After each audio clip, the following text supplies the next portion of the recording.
मेरी लंगड़ी बेटी से कोई शादी नहीं करता था। एक तो वो लंगड़ी थी और दूसरा उसकी रंगत भी काली थी। मैं रिश्ते करवाने वाली को पैसे दे देकर थक चुकी थी, मगर वो जो भी रिश्ता लेकर आती, लड़के वाले मेरी बेटी को देखकर इनकार कर देते। मेरी बेटी की उम्र निकलती जा रही थी और मैं इसी गम में निढाल हुए जा रही थी। तभी मेरे जहन में एक ख्याल आया। मैंने जल्दी से अपने छोटे बेटे का रिश्ता उसकी पसंद की जगह पर तय कर दिया और बारात वाले दिन शर्त रख दी कि जब तक लड़की का भाई मेरी लंगड़ी बेटी से निकाह नहीं करेगा, मैं बारात लेकर नहीं आऊंगी। मजबूरन उन्हें मेरी लंगड़ी बेटी को अपनी बहू बनाना पड़ा। यूं मैं एक वट्टा सट्टा की शादी करके बहुत खुश थी, मगर शादी के 3 दिन बाद ही मेरी बेटी फोत हो गई। बेटी के जनाजे वाले दिन गुस्ल देने वाली भागती हुई मेरे पास आई और मेरा हाथ पकड़कर मुझे बेटी के पास ले गई। और फिर जैसे ही उसने मेरी बेटी के ऊपर से कफन हटाया, मेरे तो पैरों तले से जमीन निकल गई, क्योंकि मेरा नाम कमल है। एक माँ अपनी औलाद के लिए अपना सुख चैन, अपना हर पल अपनी औलाद पर कुर्बान कर देती है, सिर्फ इसलिए कि उसकी औलाद खुश और आबाद रहे। जब मेरी शादी हुई तो शादी के पहले दिन ही मेरे शोहर ने कहा था कि मुझे सवालों जवाब करने वाली औरतों से सख्त चिढ़ है। मैं क्या करता हूँ, क्या नहीं, और कहाँ जाता हूँ, कहाँ नहीं, इन सब से तुम्हें कोई फर्क नहीं पड़ना चाहिए। मैं तुम्हें और अपने होने वाले बच्चे को कभी किसी चीज की कमी नहीं होने दूंगा। बस तुम एक मशरकी बीवी की तरह मेरे साथ रहना। जब कोई जरूरी बात बताने वाली हुई तो मैं खुद तुम्हें बता दिया करूंगा, लेकिन तुम मुझसे कुछ पूछने के लिए इसरार नहीं करोगी। मैंने अपने शोहर की इस बात को हुक्म समझकर निभाया। यूं ही मेरी शादी को 7 साल हो गए। मेरे 2 बेटे और एक बेटी थी। मैं अपने शोहर से बहुत मोहब्बत करती थी। हर सांस पर अपने शोहर के लिए खैर और आफियत की दुआ मांगती। वो अक्सर काम के सिलसिले में घर से बाहर रहते थे। इस दफा वो एक माह बाद घर लौटे थे। वो बहुत खुश थे। उनको मुस्कुराता देखकर मैं भी खुश होती रही, मगर उनसे खुशी की वजह नहीं पूछी, बस उनको देखती रही। मेरे शोहर इस दफा घर पर एक हफ्ता रुके, लेकिन इस एक हफ्ते में उन्हें बार बार किसी नंबर से फोन आ रहे थे। मैं मशरकी बीवियों की तरह खामोश रही, क्योंकि कोई जरूरी बात हुई तो वो खुद ही बता देंगे, मगर उन्होंने मुझसे कोई बात शेयर नहीं की। कुछ दिनों से जब किसी की फोन कॉल आती तो वो कॉल सुनते ही कमरे से बाहर निकल जाते, और ऐसा कई दफा हो चुका था। ना चाहते हुए भी मेरे दिल में एक शक ने जन्म लिया कि मेरा शोहर किसी और औरत के चक्कर में है, लेकिन फिर मैं उसको अपना वहम समझकर झटक देती कि ये महज मेरा वहम है, इसका हकीकत से कोई ताल्लुक नहीं हो सकता है। ऐसा कुछ सोचना भी मुझे गुनाह लग रहा था। मेरे शोहर मेरे साथ बेवफाई नहीं कर सकते थे। मैंने कभी उनके काम के बारे में जानने की कोशिश नहीं की, बस अच्छी बीवी बनने की धुन में चुप रही। फिर एक दिन जब इसी तरह वो कॉल सुनते हुए कमरे से बाहर निकल गए, तो मैं ना चाहते हुए भी दिल के हाथों मजबूर होकर उनके पीछे चली गई। वो सीढ़ियों के पास खड़े होकर किसी से फोन पर कह रहे थे कि ऐसे कभी हो सकता है कि मैं तुम्हें भूल जाऊं। तुम मेरी बीवी हो, मेरी जिंदगी हो, तुम्हारी याद हर पल मेरे साथ रहती है। मैं कुछ ही दिनों में तुम्हारे पास आ रहा हूँ, फिर हम तुम्हारी फेवरेट जगह पर चलेंगे। ये सुनते ही मैं सख्ते में आ गई और वहीं दीवार के साथ लग गई। जब मेरे शोहर ने पीछे मुड़कर देखा तो फौरन फोन बंद कर दिया और कहने लगे, क्या तुम ठीक हो? मैं उनके चेहरे को बहुत गौर से देख रही थी। मुझे इस तरह देखते हुए मेरे शोहर मुझसे नजरें नहीं मिला रहे थे। वो मुझे अपने साथ कमरे में ले आए। मैं अभी भी खामोश थी। मेरे शोहर ने दोबारा पूछना भी गवारा नहीं किया कि मुझे क्या हुआ है। वो बहुत बेफिक्री से कंबल ओढ़कर सो गए और मुझे नींद कहाँ आनी थी। मैं उठकर कमरे से बाहर चली गई और सीढ़ियों में बैठकर रोती रही और सोचती रही कि मेरी तवज्जो, मेरी मोहब्बत में कहाँ कमी आई थी जो मेरे शोहर मेरा नहीं रहा। उसके दिल में किसी और औरत ने इतनी जगह ले ली कि मेरे लिए उनके दिल में जगह नहीं रही। मैं इतनी बेमोल हो गई कि मेरी परेशानी को जानना भी उन्होंने जरूरी नहीं समझा और बेफिक्र होकर सो गए। मैं वहीं बैठी रोती रही, फिर बच्चों के कमरे में चली गई और रात में वहीं बैठी रही। एक पल को भी मेरे शोहर ने आकर मुझे नहीं देखा था। ये दुख, ये अजियत बहुत तकलीफ दे थी। जब आप किसी को इतना चाहें कि उसके सिवा कुछ नजर ना आए और इस बेदर्दी से वो आपसे गाफिल हो जाए कि जैसे उसकी जिंदगी में आपके लिए कुछ है ही नहीं, तो जीना बहुत मुश्किल हो जाता है। मैं अपने बच्चों के कमरे में नीचे बैठी रो रही थी जब मेरा बड़ा बेटा वकास सोते हुए उठ गया और मेरे पास आकर बैठ गया। उसने कहा, अम्मा क्या बात है, आप इस वक्त यहाँ, क्या हुआ है, आपकी तबीयत तो ठीक है? मैंने कहा कि मेरे बच्चे, मैं बिल्कुल ठीक हूँ, ऐसे ही दिल घबरा रहा था तो यहाँ आकर बैठ गई। तुम सो जाओ, मैं अपने कमरे में जा रही हूँ। मैं भारी कदमों से चलकर बच्चों के कमरे से उठकर बाहर आ गई। मेरी तबीयत ठीक नहीं थी। अचानक मुझे चक्कर आ गए और मैं बेहोश हो गई। जब होश आया तो हॉस्पिटल में थी। डॉक्टर मेरे शोहर से कह रहे थे कि आप जानते हैं कि आखिरी महीने चल रहे हैं, आपकी बीवी इस हालत में है कि किसी भी तरह की टेंशन इनके लिए और इनके होने वाले बच्चे के लिए खतरनाक साबित हो सकती है। फिर आप इतने लापरवाह कैसे हो गए? मेरे शोहर ने मेरी तरफ देखा और कहा कि आप फिक्र ना करें, आगे से ऐसा कुछ नहीं होगा। हम वापस घर आ रहे थे। रास्ते में मेरे शोहर ने मुझसे कहा, अगर कोई बात थी तो तुम मुझे बता देती, कम से कम आज तुम्हारी वजह से डॉक्टर की बातें तो ना सुनना पड़ती। मैं फिर भी खामोश रही और उनकी किसी बात का कोई जवाब नहीं दिया। हम घर पहुंच गए। मैं भी गाड़ी में थी जब मेरे शोहर मुझसे पहले ही गाड़ी से निकलकर अंदर चले गए। ये वही शख्स था जो कभी मुझसे मोहब्बत का दावा करता था, आज एकदम से ऐसे बदल गया कि जैसे मैं उसकी कुछ भी नहीं लगती। मैं कमरे में चली गई। मेरे शोहर ने मेरी तरफ देखा और कहा कि बेगम, मैं चाहता हूँ कि तुम बच्चों को लेकर अपने बहन की तरफ चली जाओ। जब तक तुम इस हालत में हो, तुम्हें किसी अपने की जरूरत है जो हर वक्त तुम्हारे साथ रहे। मैंने कहा कि आप बिल्कुल ठीक कह रहे हैं, मुझे वाकई किसी अपने की जरूरत है। और मैं रोते हुए बड़ी मुश्किल से कमरे से बाहर निकली थी। मेरा जब्त टूट चुका था। मैं अब बर्दाश्त नहीं कर सकती थी। बस हर वक्त ये बातें सोच सोच कर रोती रहती थी कि मेरे शोहर ने दूसरी शादी की हुई है और इस बात का किसी को इल्म भी नहीं था। वो काम का बहाना बनाकर कई कई महीने घर से दूर रहते हैं और मैं नादान उनके बहानों और झूठ को समझ नहीं सकी। वो जो कहते रहे और मैं वही सच मान लेती रही। कभी उनसे सवाल नहीं किया था, न कभी पूछा था कि कहाँ जा रहे हैं, कब आएंगे। मैं अपने शोहर पर अंधा एतबार करती थी जो मुझे बहुत महंगा पड़ गया। मेरे यहाँ जब नन्ही सी परी ने जन्म लिया था तब मैं उसे देखकर रोती रहती। मेरा शोहर एक दफा भी अपनी बेटी को देखने नहीं आया था। मेरी बहन जो मेरे हर दुख सुख में मेरे साथ रही, उसने मुझे इस तरह किसी सोच में डूबे हुए देखा तो कहा कि कमल, क्या बात है, मैं काफी दिनों से देख रही हूँ कि तुम चुप चुप सी हो, कुछ बोलती नहीं हो। मैंने कहा कि नहीं, बस वैसे ही तबीयत ही ऐसी है। लेकिन मेरी बहन मुझे समझती थी। उसने मेरे पास आकर कहा, मेरी तरफ देखो, और मैं उसकी तरफ देखते ही फूट फूट कर रोने लगी। मेरी बहन मुझे इस तरह देखकर परेशान हो गई। उसने कहा कि बताओ तो सही कि क्या हुआ है, तुम इस तरह क्यों रो रही हो? मैंने कहा कि मेरा मान, मेरा भरोसा सब कुछ किरची किरची हो गया है, मैं तन्हा रह गई हूँ।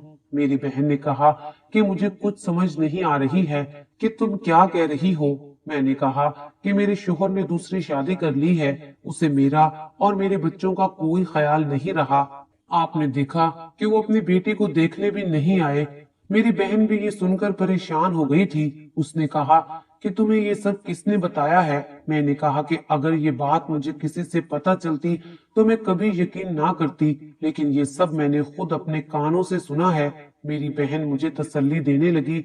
मेरे दो बेटे और एक बेटी थी। मेरे शोहर ने जब से दूसरी शादी की थी वो हमसे लाताल्लुक हो चुके थे। जब मुझसे रहा ना गया, मैंने अपने शोहर से कहा कि कौन है वो जिसकी खातिर वो घर से और बच्चों से इतने इतने दिन दूर रहते हैं। उन्होंने हैरान होकर मेरी तरफ देखा और फिर कहा कि अच्छा, तो तुम्हें पता चल गया है। मैंने कहा कि आपने मेरी मोहब्बत का ये सिला दिया। आज किसी औरत की वजह से इतने बदल गए हैं कि अपनी बेटी को देखना भी भूल गए हैं। उन्होंने कहा कि अब जबकि तुम्हें सब कुछ पता चल ही गया है तो सुनो, मैं बहुत पहले से उसे पसंद करता था, लेकिन उसकी शादी कहीं और हो गई थी। मगर उसका शौहर अच्छा नहीं निकला, उसने उसे छोड़ दिया और वो वापस मेरे पास लौट आई। मैं तो तुमसे शादी पर कभी भी राजी था ही नहीं। मेरे घर वालों ने मुझे मजबूर किया था। मैंने तुमसे शादी अपने घर और खानदान के दबाव में आकर की थी। मेरे शौहर ने कहा कि अब मैं मजीद यहाँ नहीं रह सकता। अगर तुम चाहो तो मुझसे तलाक ले सकती हो, लेकिन मैं अब अपनी दूसरी बीवी के पास जा रहा हूँ और कभी वापस नहीं लौटूंगा। ये घर तुम्हारे नाम कर दिया है, तुम बच्चों के साथ यहाँ रहो। उनकी एक एक बात मेरे दिल पर सुलगती हुई चिंगारी की तरह गिर रही थी। मैंने कहा कि जाने से पहले ये बात अच्छी तरह जहन नशीन कर ले कि आज के बाद आपका मुझसे, मेरे बच्चों से कोई ताल्लुक नहीं होगा। हम आपके लिए और आप हमारे लिए मर गए हैं। अब आप यहाँ से जा सकते हैं। मेरे शौहर ने जाते वक्त एक दफा भी मुझसे ये नहीं कहा कि मैं तुमसे और बच्चों से मिलने आता रहूंगा। उन्हें नई मोहब्बत का खुमार इतना चढ़ा हुआ था कि उन्हें अपने बच्चे भी नजर नहीं आए थे।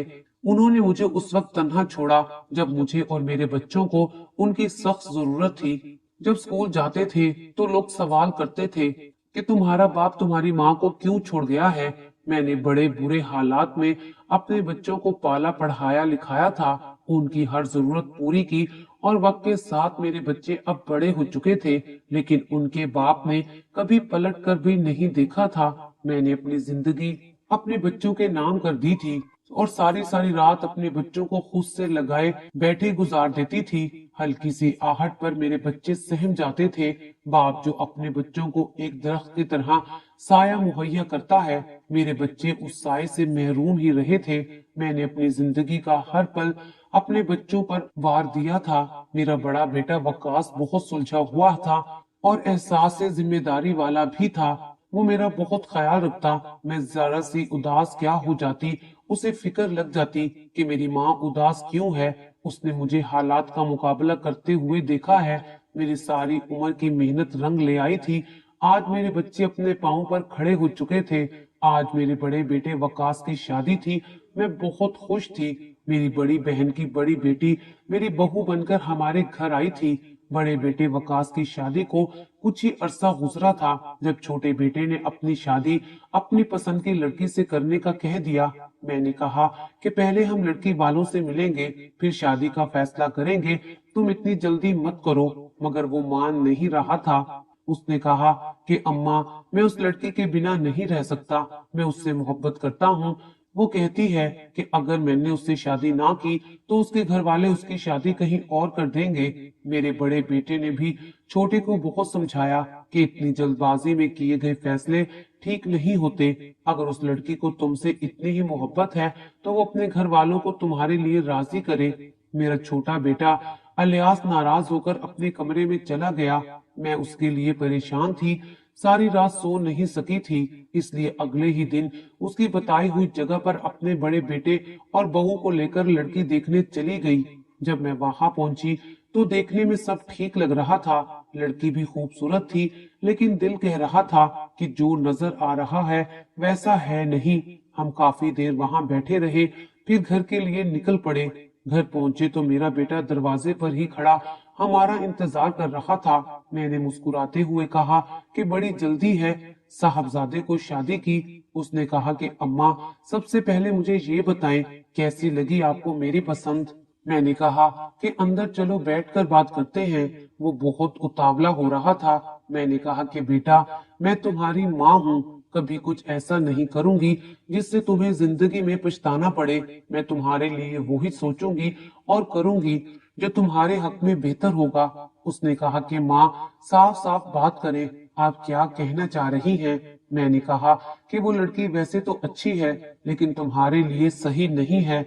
उन लोगों का रख रखाव मुझे ठीक नहीं लगा। मेरी बात सुनते ही मेरा बेटा अलियास गुस्से में आ गया। उसने आज तक मुझसे इस लहजे में बात नहीं की थी जिस तरह वो आज करने लगा था। मेरे दिल ने कहा कि आखिर खून कभी न कभी तो अपना रंग दिखा ही देता है। अलियास बेटे ने कहा कि आपको बाकी सबसे क्या लेना देना, आपको मेरी खुशी अजीज होनी चाहिए थी। मैंने उस लड़की से कहा था कि मेरी माँ आज ही तुम्हें मेरे नाम की अंगूठी पहनाकर आएंगी, लेकिन अम्मा आपने मुझे बहुत मायूस किया है। अब जो करना है मैं खुद ही कर लूंगा। मैं बैठी उसे देखती रही थी। आज बिल्कुल वो अपने बाप की तरह मुझसे बात कर रहा था। मैं उठकर अपने कमरे में चली गई। रात कितनी देर तक यही सोचती रही कि कैसे अपने बेटे को समझाऊं। उसे मेरी बात समझ नहीं आ रही थी। सुबह जब उठी और नीचे आकर बैठी तो अलियास ने फिर से वही बात की। मैंने कहा, बेटा थोड़ा इंतजार कर लो, तुम्हारी जल्दबाजी कहीं तुम्हें नुकसान ना पहुंचाए। उसने कहा कि बस कर दे अम्मा, मुझसे आपके लेक्चर अब और नहीं सुने जाते। वो बोलता हुआ घर से निकल गया। ये क्या हो गया है इस लड़के को? उस लड़की की अंधी मोहब्बत ने इसे कुछ देखने के काबिल भी नहीं छोड़ा था। मैं उसकी शादी अपनी बहन की छोटी बेटी से करना चाहती थी और वो भी अलियास को पसंद करती थी, मगर मेरा बेटा तो कुछ सुनने को तैयार ही नहीं था। कुछ ही देर बाद मेरी बहू कुछ घबराई हुई मेरे पास आई और कहा कि अम्मा जी, वो सानिया। मेरे दिल की धड़कन तेज हो गई। मैंने कहा कि क्या हुआ सानिया को? उसने कहा कि उसका एक्सीडेंट हुआ है, आप मेरे साथ चलें। फौरन हम अस्पताल पहुंचे। मेरी बेटी की हालत बहुत नाजुक थी। बड़ी दुआओं से अल्लाह ताला ने उसे दोबारा जिंदगी दी थी। मैं अब थक चुकी थी। मजीद कोई दुख मुझसे बर्दाश्त नहीं होता था। उस एक्सीडेंट में मेरी बेटी की टांगे जाया हो गईं। एक जवान बेटी को इस हालत में देखना मुझसे बर्दाश्त नहीं हो रहा था। मैं उसकी दुख की वजह से बिस्तर से जा लगी। क्या क्या अरमान थे मेरे अपनी बेटी की शादी को लेकर, मगर अब एक माजूर से कौन शादी करेगा? एक दिन मैंने पूछा कि बेटी सानिया, तुम्हारा एक्सीडेंट कैसे हुआ? उसने कहा कि अम्मा, कुछ लोग मुझे अगवा करना चाहते थे। मैं उनसे बचकर भागी तो आगे से गाड़ी से टकरा गई। पता नहीं वो लोग कौन थे और मेरी बेटी को क्यों अगवा करना चाहते थे। ये तो अल्लाह का शुक्र है कि मेरी बेटी की जान बच गई। मैंने रिश्ते वाली को अपनी बेटी के लिए कहा हुआ था, मगर हर कोई मेरी माजूर बेटी को देखकर इनकार कर देता और ऊपर से उसका रंग भी सांवला था। एक के बाद एक दुख ने मुझे बहुत कमजोर कर दिया था। काफी दिन गुजर चुके थे, लेकिन मेरा छोटा बेटा घर नहीं लौटा था। मैंने बहुत फोन कॉल्स की, लेकिन उसने अपना नंबर ऑफ कर लिया। आज वो किसी की खातिर अपनी माँ से मुंह मोड़ कर बैठा था। वो नहीं जानता कि उसकी माँ ने उनके लिए क्या कुछ नहीं सहा। जब उसने अपना मोबाइल नंबर ऑन किया, मैंने कॉल की। इस दफा उसने कॉल अटेंड कर ली थी। मैंने कहा कि घर आ जाओ, जो भी बात है सामने बैठकर करते हैं, इस तरह हालात से भागते नहीं हैं। उसने कहा कि अम्मा, मैं तब तक घर नहीं आऊंगा जब तक आप मेरी बात नहीं मान लेती। मैंने कहा कि ठीक है, घर आओ, मैं तुम्हारी बात मानने के लिए तैयार हूँ। वो घर आ गया। मैंने उसे कहा कि मैं जितना भी तुम्हें समझा सकती थी समझा लिया। अब जैसे तुम कहोगे मैं उसके लिए तैयार हूँ। वो एकदम से खुशी से उछलने लगा। फिर घर में शादी की तैयारियां शुरू हो गईं। मैं भी एक सोचे समझे मंसूबे के मुताबिक अपने बेटे की शादी कर रही थी। जब अलियास की बारात लेकर जाने का वक्त आया तो मैंने लड़की वालों के सामने ये शर्त रख दी थी कि अगर आपका बेटा मेरी माजूर बेटी से शादी करेगा तो मैं बारात लेकर आऊंगी, वरना ये रिश्ता खत्म समझे। उन्होंने कुछ सोचकर कहा कि आपकी ये शर्त मंजूर है। उन्होंने मेरी माजूर बेटी को अपनी बहू बना लिया और अब मेरा बेटा और बेटी दोनों खुश थे। मैं भी बहुत खुश थी, मगर मुझे कुछ दिनों से बहुत अजीब ख्वाब आ रहे थे। मैं बहुत घबरा गई थी। मेरी छोटी बहू जब से आई थी वो ज्यादातर कहीं ना कहीं जाती रहती थी। मेरे बेटे अलियास ने भी कितनी दफा उसे समझाया कि कुछ टाइम घर को भी दो। जब से शादी हुई है तुम घर से ज्यादातर बाहर ही रहती हो। मेरी बहू ने इस बात पर झगड़ा शुरू कर दिया और मेरे बेटे की खूब बेइज्जती कर दी। मेरे बेटे अलियास को भी गुस्सा आ गया और उसने उसे थप्पड़ मार दिया। अब उन दोनों की नोक झोंक रोज होने लगी थी। फिर एक दिन मुझ पर कयामत टूट पड़ी जब अचानक मेरी बेटी का इंतकाल हो गया। मुझे कुछ समझ नहीं आ रही थी कि इतनी जल्दी अचानक ये सब कैसे हो गया। वो तो बिल्कुल ठीक थी। जनाजे वाले दिन गुस्ल वाली औरत मुझे पकड़कर ले गई और कफन हटाकर मुझे अपनी बेटी का बाजू दिखाने लगी। मेरे तो पैरों तले से जमीन निकल गई, क्योंकि वहां पर एक अजीब किस्म का निशान था जो मैंने जिंदगी में पहली बार देखा था। मगर यही निशान तो मैंने अपनी बहू के बाजू पर भी देखा था। मैंने तस्दीक के लिए जब अपनी बहू के बाजू पर दोबारा वही निशान देखा तो हैरान रह गई। मेरी बहू के माथे पर पसीना आने लगा जिसे वो बार बार साफ कर रही थी। मेरी बहू एकदम से घबरा गई थी क्योंकि वही निशान बहू के बाजू पर भी था। मैंने उसी वक्त उसका बाजू पकड़ा और अपने बेटे अलियास को बुला लिया, उसे सारी बात बता दी और कहा कि अब तुम अपनी बीवी से पूछो, जरूर इस लड़की का हमारी बेटी से कोई चक्कर था। अचानक मेरी बहू के सब घर वाले फरार हो गए। मैंने अपनी छोटी बहू को पुलिस के हवाले कर दिया।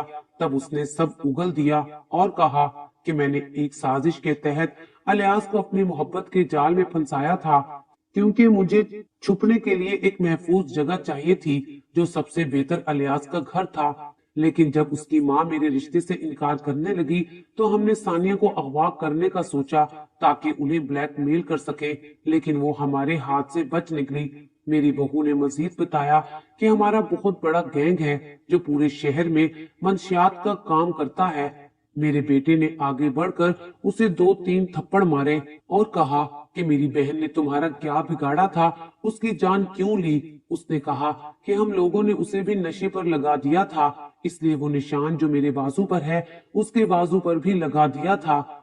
ये हमारे गिरोह का खास निशान है जिसे हम अपने से जुड़े लोगों को पहचान लेते हैं, मगर आपकी बेटी हमारी सारी हकीकत जान चुकी थी और अब हमारे लिए खतरे की घंटी से कम नहीं थी, इसलिए हमें उसे मारना पड़ा। अगले कुछ दिनों में पुलिस वालों ने उसके पूरे गैंग को पकड़ लिया और अदालत के फैसले पर उन्हें सजा भी हो गई थी। झूठ बहुत तेज दौड़ता है लेकिन मंजिल पर हमेशा सच ही पहुंचता है। मैं किसी से बात नहीं करती थी। मेरी बेटी का क्या कसूर था, उसे किस गुनाह की सजा मिली थी। मैंने उसके भले के लिए उसकी शादी उस घटिया खानदान में कर दी थी, मगर मैं कब जानती थी कि ये सब हो जाएगा। मैं तड़प रही थी जब मेरे दोनों बेटे मेरे पास आए और रोने लगे। सानिया सबकी लाडली थी। अलियास ने कहा कि अम्मा मुझे मारे, मुझे सजा दे, ये सिर्फ मेरी वजह से हुआ है। ना मैं उस घटिया लड़की से शादी करता और ना आज मेरी बहन हमसे दूर होती। मैं उन्हें गले से लगाए रोती रही। आज इस बात को काफी अरसा गुजर गया है। मेरा छोटा बेटा अलियास कमरे में बंद होकर रह गया था। हमने बड़ी मुश्किल से उसे संभाला और जिंदगी की तरफ वापस ले आए। मैंने उसकी शादी अपनी बहन की बेटी से कर दी और उसने अपनी नई जिंदगी का आगाज किया। फिर अल्लाह ताला ने हम सबको सब्र अता कर दिया था और अब हम सुकून और इत्मीनान की जिंदगी गुजार रहे हैं।